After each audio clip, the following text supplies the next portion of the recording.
2005 മോഹൻലാലിന് തന്മാത്രയ്ക്ക് national award കിട്ടുമെന്നാണ് നമ്മളൊക്കെ പ്രതീക്ഷിച്ചത്. അത്രയും മാത്രം നല്ല അഭിനയമായിരുന്നു മോഹൻലാൽ അതിൽ കാഴ്ചവെച്ചത്. പക്ഷേ അൺഫോർച്ചുനേറ്റ്ലി മോഹൻലാലിന് പകരം ആ വർഷം അമിതാഭ് ബച്ചനാണ് നാഷണൽ അവാർഡ് കിട്ടിയത്. അത് ബ്ലാക്ക് എന്ന് പറഞ്ഞിട്ടൊരു സിനിമയ്ക്കായിരുന്നു. തന്മാത്ര ഞാൻ ഓൾറെഡി കണ്ടിട്ടുണ്ട്, പക്ഷെ ബ്ലാക്ക് എന്ന് പറഞ്ഞ സിനിമ ഞാൻ ഇതുവരെ കണ്ടിട്ടില്ല. എന്തുകൊണ്ടാണ് മോഹൻലാലിന് ഇങ്ങനെ അവാർഡ് കിട്ടാതെ പോയത്, എന്തുകൊണ്ടാണ് അമിതാഭ് ബച്ചൻ അവാർഡ് കിട്ടിയതെന്ന് അറിയാൻ വേണ്ടി ബ്ലാക്ക് സിനിമ കാണാൻ ഞാൻ തീരുമാനിച്ചു. Welcome to Helen reacts. ഇന്ന് നമ്മൾ റിവ്യൂ ചെയ്യുന്നത് ബ്ലാക്ക് സിനിമയെ കുറിച്ചാണ്.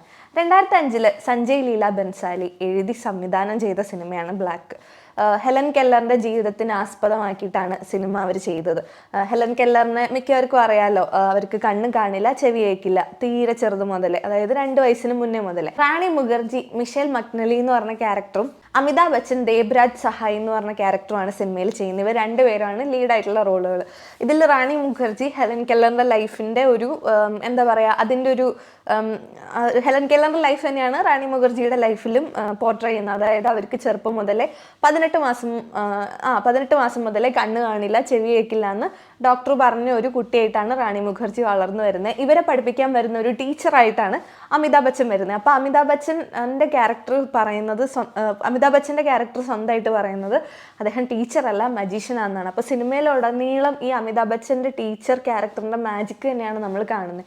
ചില സിറ്റുവേഷൻസിൽ നമ്മുടെ കണ്ണ് നിറഞ്ഞു പോകുന്ന രീതിയിലുള്ള ആക്ടിങ് ആയിരുന്നു അമിതാഭ് ബച്ചൻ്റെ മാത്രമല്ല റാണി മുഖർജിയുടെയും. ഇതിൽ റാണി മുഖർജിക്കും ഒരുപാട് അവാർഡുകൾ കിട്ടിയിട്ടുണ്ട്, അമിതാഭ് ബച്ചനും ഒരുപാട് അവാർഡുകൾ കിട്ടിയിട്ടുണ്ട്. സിനിമയ്ക്കും സിനിമയുടെ മേക്കറിനും കുറേ national awards, film fair awards ഒക്കെ കിട്ടിയ ആളുകളാണ് ഈ സിനിമയ്ക്ക് വേണ്ടിയിട്ട്. അപ്പം സിനിമ ഡെവലപ്പ് ആവും തോറും റാണി മുഖർജിയുടെ ക്യാരക്ടർ, കണ്ണ് കാണാത്ത ചെവി കേൾക്കാത്ത ഈ കുട്ടിക്ക് ഭയങ്കര അഗ്രസീവായിട്ടുള്ള എന്താ നടക്കുന്നത്, തൊടുന്നത് എന്താ, പിടിക്കുന്നത് എന്താണെന്നൊന്നും ഈ കുട്ടിക്ക് അറിയില്ല. അപ്പോൾ ഈ കുട്ടീനെ പഠിപ്പിക്കാമെന്ന് പറയുന്ന വലിയൊരു ഡ്യൂട്ടി കൊണ്ടാണ് അമിതാഭ് ബച്ചൻ വരുന്നത്. അങ്ങനെ അമിതാഭ് ബച്ചൻ്റെ ക്യാരക്ടർ ദേബ്രാജ് ഈ കുട്ടീനെ പഠിപ്പിച്ച് വലുതാക്കി ഈ കുട്ടി അവസാനം ഗ്രാജുവേറ്റ് ആവാണ്. അപ്പം അവസാനം സ്റ്റാർട്ടിങ് തന്നെ കാണിക്കുന്നുണ്ട് അമിതാഭ് ബച്ചന് ഓർമ്മ നഷ്ടപ്പെട്ട അയാൾ അൽഷിമൈസ് ആയിട്ട് ഇരിക്കുന്ന ഒരു പ്ലോട്ടിലാണ് സിനിമ തുടങ്ങുന്നത്. പിന്നെ അതൊരു ബാക്ക് സ്റ്റോറി ആയിട്ടാണ് സിനിമ പോകുന്നത്. ലാസ്റ്റ് എത്തുമ്പോൾ റാണി മുഖർജി ഗ്രാജുവേറ്റ് ആയിട്ട് വരുമ്പോൾ അമിതാഭ് ബച്ചൻ്റെ ക്യാരക്ടറിന് ഇങ്ങനെ പല കാര്യങ്ങളും ഓർമ്മ വരികയാണ്. അപ്പം ഭയങ്കര ഒരു ഇമോഷണൽ റോളർ കോസ്റ്റർ ആയിട്ടുള്ള ഒരു സിനിമയാണ് ഇത്. കാരണം നമ്മുടെ പല സിറ്റുവേഷൻസിലും നമ്മുടെ കണ്ണ് നിറഞ്ഞു പോകുന്ന കുറേ സീൻസ് ഈ സിനിമയിൽ ഉണ്ടായിരുന്നു. റാണി മുഖർജിയുടെ അഭിനയം എടുത്തു പറയേണ്ടതാണ്.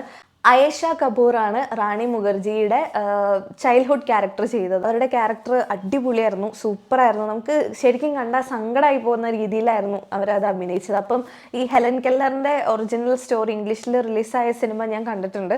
അപ്പോൾ രണ്ടും അത് ഹെലൻ കെല്ലറിൻ്റെ സാധനങ്ങൾ ടച്ച് ചെയ്ത് മനസ്സിലാക്കുന്ന രീതിയിൽ അവരുടെ ടീച്ചർ എത്തിച്ചു എന്ന് വരെയാണ് ആ സിനിമയിൽ കാണിച്ചിട്ടുള്ളത്. ഇവിടെ ഈ റാണി മുഖർജിയുടെ ക്യാരക്ടർ മിഷേൽ മക്നലി പഠിച്ച് ഗ്രാജുവേറ്റ് ആയി ഒരു 40 years ആവുന്ന സമയത്താണ് സിനിമ എൻഡ് ചെയ്യുന്നത്. എന്തായാലും തന്മാത്രയിൽ മോഹൻലാൽ ആയാലും ഈ ബ്ലാക്കിൽ അമിതാഭ് ബച്ചൻ ആണെങ്കിലും നമുക്ക് കമ്പയർ ചെയ്യാൻ പറ്റാത്ത രീതിയിലാണ് രണ്ടുപേരും അഭിനയിച്ചേക്കുന്നത്. നമുക്ക് രണ്ട് സിനിമയും ഭയങ്കര ഇമോഷണൽ ആയിട്ടുള്ള സിനിമകളാണ്.